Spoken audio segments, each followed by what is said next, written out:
Sa videong ito ay inyong masasaksihan ang isa sa pinakamaliit na bahay dito sa Pilipinas at ito ay matatagpuan lamang dito sa Mindanao.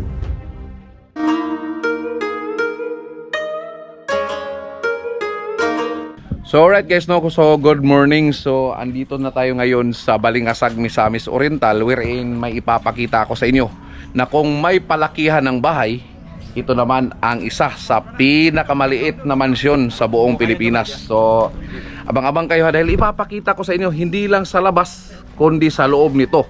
Bakit sa loob? Dahil kompleto ito sa loob. May furniture, may kuryente, lahat-lahat na. Tara! So ito na guys, ito yung sinasabi ko sa inyong pinakamaliit na mansyon. So ito, nakikita nyo guys, oh. Grabe yung detalye. O, tingnan nyo sa loob, oh. May furniture na tayo, may sala set, tapos ang kintab pa ng sahig. Tapos itong mga pintuan, oh, pwede natin isara. Yan. Tapos yung bintana, pwede natin isara guys. Tulad nito. Grabe. Grabe, sobrang ganda nito guys. So, kung nakita niyo to sa personal, grabe, mabibilib talaga kayo. Oh, titingnan natin yung loob. Halaka, grabe. Oh. Tapos ito pa ang pinakamatindi guys. Itong bubong nila. Itong bubong nila is gawa sa nipa. Pero tingnan niyo yung detalye. Oh. Grabe. Kuhang-kuha ang detalye.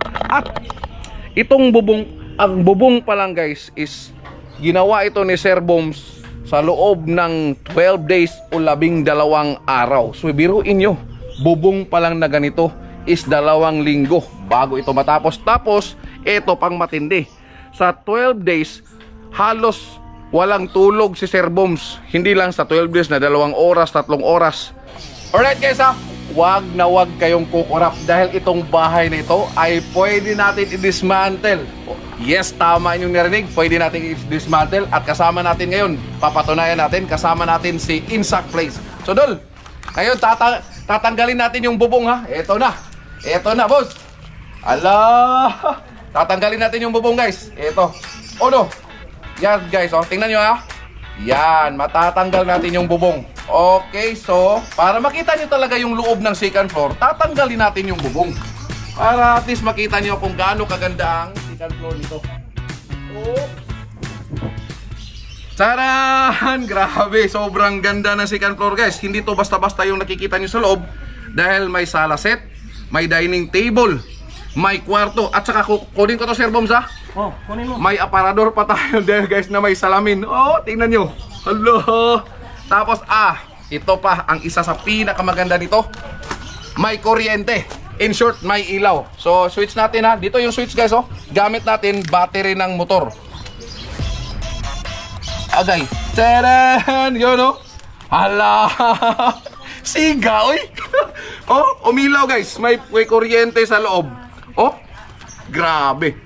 Oh, hindi pa dito magtatapos. Tatanggalin pa natin yung ikalawang palapag. Yes, tama yung narinig. Tatanggalin pa natin ang ikalawang palapag. Tara. Tanggalin na ulit.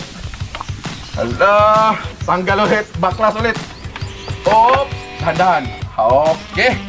Ito naman yung first floor ng naturang bahay na nakikita nyo ngayon. Okay. Dahan-dahan. Okay. So ito guys ha. Ito yung unang palapag. So as you can see guys, gaya ng sinabi ko kanina is hango ito sa original na bahay ng Vega Ancestral House. Kung nakapunta na kayo dito, ito yung isa sa mga signature ng bahay nito. Itong 2 posting ito. At sa original na bahay, nandito talaga itong 2 posting ito. Grabe guys, oh. Tingnan nyo yung detalye ng hagdanan. Uy, grabe, sobrang ganda. Oh, Bombay Kabanlit in the house. Alright. Siyempre, kung ipapakita natin yung bahay, siyempre tatanungin natin mismo ang artist nito. So alright guys, isang malaking karangalan na makausap natin ang bukod tanging artist sa dioramang ito. Walang iba kundi si Sir Bombay Kabanlit. Since nandito na tayo, marami tayong katanungan dahil mismo ako excited akong malaman kung ano ba talagang istorya itong bahay na ito. So unang tanong nito sir, matagal ka na bang nagdadayorama, sir? Ngayon ito? Matagal na. Yung una pa lang, gusto ko yung mga maliliit na bagay. Kaya nga, may interest ako sa paggawa ng diorama. Oh, Noon pa lang, bata pa ako, gumagawa na ako. Kaso lang hindi maano sa social media kasi walang social media dati. totoo sir, totoo sir. Ngayon grabe Hindi na. makikita. Oh. Sa ngayon, medyo matanda na. Pero okay pa rin, gumagawa pa rin ako. Ay, nice, nice. So sir, ito yung pinaka kasi nakapunta na ako dito sir. Ito yung isa sa mga mahiwagang tanong. Kung may magkakagusto nito sir at gustong bilhin ito, ipagbibili mo ba ito? At kung sakali ipagbibili mo, magkano? Oo, walang problema pag may bumibili nito.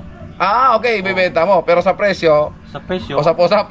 pag-usapan na lang natin yan. Alright. Punta lang kayo dito sa gustong bumili. Walang problema yan, pag-usapan natin. Alright guys, narinig nyo kung sino yung mga kolektor ng mga ganito. Actually guys, nakita ko to sa personal. Kitang-kita ko harap-harapan. Sobrang ganda nito. Buong detalye, napakaganda. So siyempre, binaklas natin, ibabalik natin. Balik natin ha. Pero guys, walang biro ha. Hindi basta-basta yung bigat dito. Alright then, salamat. Intact place. Alright, balik natin yung ikalawang palapag. Alright. Uy. Ang bigat guys. Ang bigat. Dagdagan ba akong kamutan ni nila? Okay. Tapos balik natin yung bubong. Baka baka may ulan na.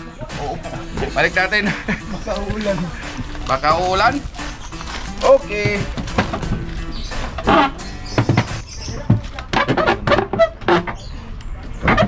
Okay. Sir, tanong ko lang sir, sa buong bago to natapos lahat-lahat sir, ilang araw o ilang buwan ang ginugol mo sa paggawa ng dioramang ito sir? Ilang buwan bago ito natapos lahat-lahat? Halos aabot ng 3 buwan. 3 Kasi, buwan? 3 buwan to nga. Grabe no? Pinaplanuhan ko.